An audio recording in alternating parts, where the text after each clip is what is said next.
So I just tested it with a multimeter. It actually shows 12.7 volts. So that's enough power to start the engine. So let's take a pair of, how do you turn this thing off? Let's try to jump the solenoid. So we're just going to touch these two parts here. Huh. Nothing. That's very unusual. See, you see that? It's touching, but it's not cranking at all.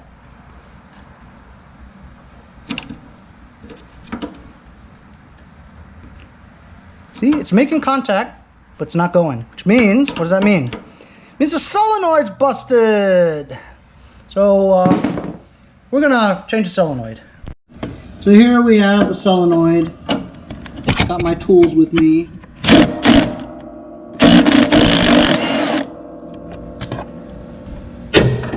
Pretty good access to it. I have to get this nut out.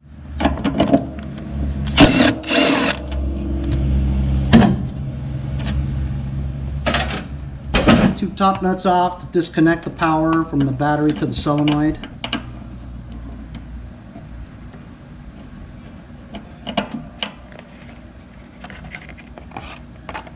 Make sure that doesn't touch steel or metal. I'm going to loosen the bolts that hold the solenoid together.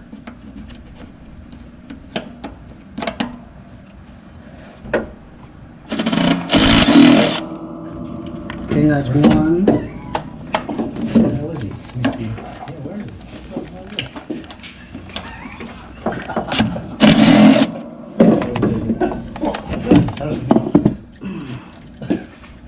What the hell?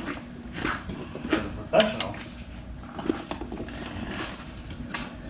So here's the busted solenoid right there, right? At least we think it is. What? Where's the camera? Down there inside. Oh, okay. Oh, here it is. Got a brand new 4-pole solenoid here. I'm gonna just install it.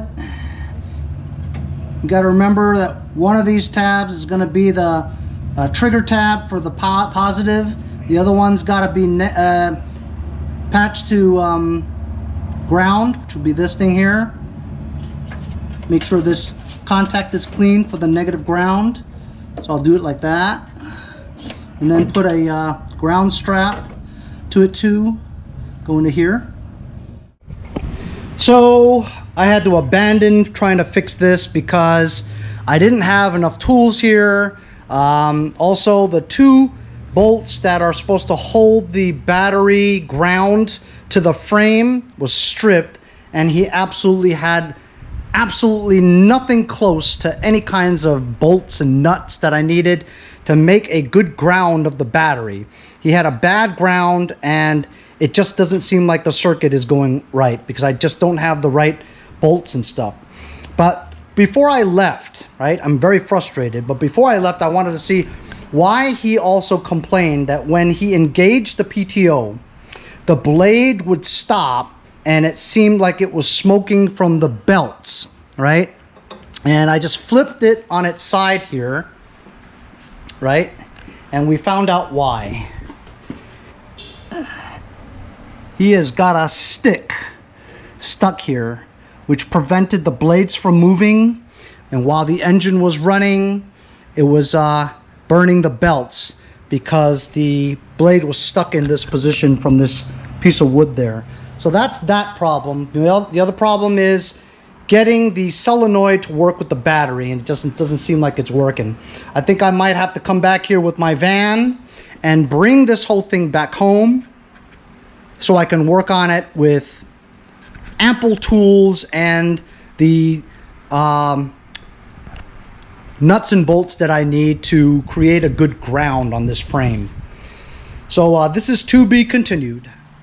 Hey, so it's the next day, and I'm back home again from my outing over at my cousin's house. So that tractor was a little bit of a head scratcher for me. I thought I would just bring some minor things over there, a 4-pole solenoid, a jumper pack, and some light tools because I thought it was gonna be an easy fix. You know what I mean? He had two issues. One was that it wouldn't start with the key. He would always have to jump the starter directly with like jumper cables or something, right? So I knew that the starter and the engine worked, right? And the ignition switch probably didn't work, or the solenoid, right? But honestly, when I first tried it, when you turned the key, it went bang, you know, like that.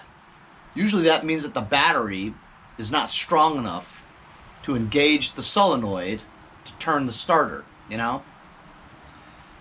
But I tested the voltage of the battery with his multimeter and my multimeter, and it showed like 12.7, 12.6. That should be enough juice to at least engage the solenoid. So obviously I thought the solenoid was busted, so I swapped it out. When I was swapping it out, the two little bolts that hold the solenoid down, they were stripped onto the frame, you know what I mean? You couldn't tighten it. As you know, with ground on the battery and the solenoid, the ground contact has to be super, super tight and, you know, really bolted in there, you know? And, well, me trying to bolt it on there tightly with my impact stripped the nuts, you know what I mean? The little nuts were just very cheap little screws. And he didn't have any nuts. Nothing like it, you know? I mean, he had like wood screws and stuff, but nothing substantial to get a good ground. So, you know, he works on cars mostly, you know, his Subarus, so he doesn't really have anything in terms of supply that was ample for me to get his tractor going, you know? So it was pretty frustrating, not to mention the fact that it was hotter than hell, you know? His other issue was that once he did get the engine running, when he engaged the PTO to engage the blades, it would make this grinding sound and the belts would start smoking as if something was stuck. And as you saw when we flipped the tractor to its side, we looked underneath where the blades were, and he had a big piece of wood blocking the blade and the deck. So that was the reason for the grinding and the smoking when he engaged the blade. So that's one problem fixed, right? But I almost feel that the solenoid wasn't broken and that he had ground problems.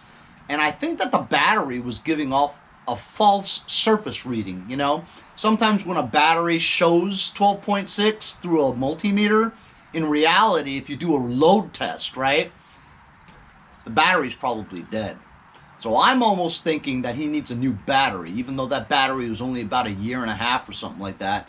But it was from one of those batteries from Advanced Auto Parts. And I've had a battery like that before, and it just, while it looked like it was 12.5 or higher in voltage, if you conduct a load test on it, right, it's not enough to turn a engine, you know?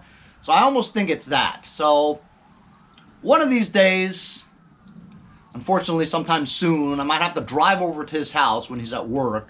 He'll give me the code to his garage. I'll get into his garage and I'll mess with it, you know? I'll bring a fresh battery. I have 2 new batteries that I just got from Walmart a little while back.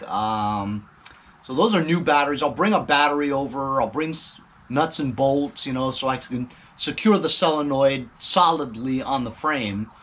And then maybe some wires, some spade and tabs, just in case I need to clean that up a little bit, and then we'll try to figure it out then. But with the tools at his house, I just wasn't able to complete the job, and it was really frustrating because I had my family members there, and they know I have a channel and stuff, and it's like, well, Henry came over to fix Eric's lawnmower, and he took a couple hours, and he didn't fix it.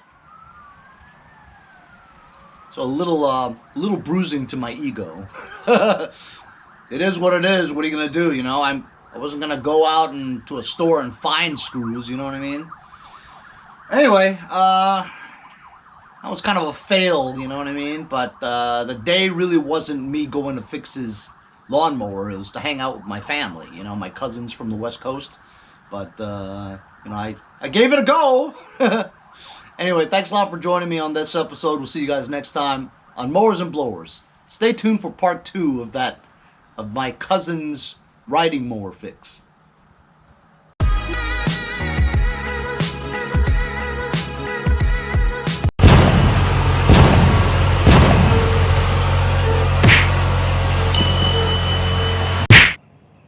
See you next time on Mowers and Blowers, the island of Puerto Rico.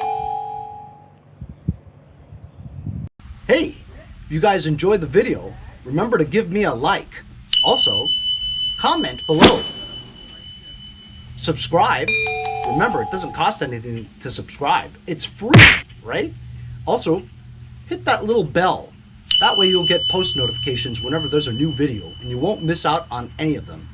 Remember to follow my Instagram and Facebook, as well as if you'd like to donate $1 or $2, paypal.me/mowersandblowers. Really appreciate all the support. Also, to keep the videos coming every day, support the channel. Bye.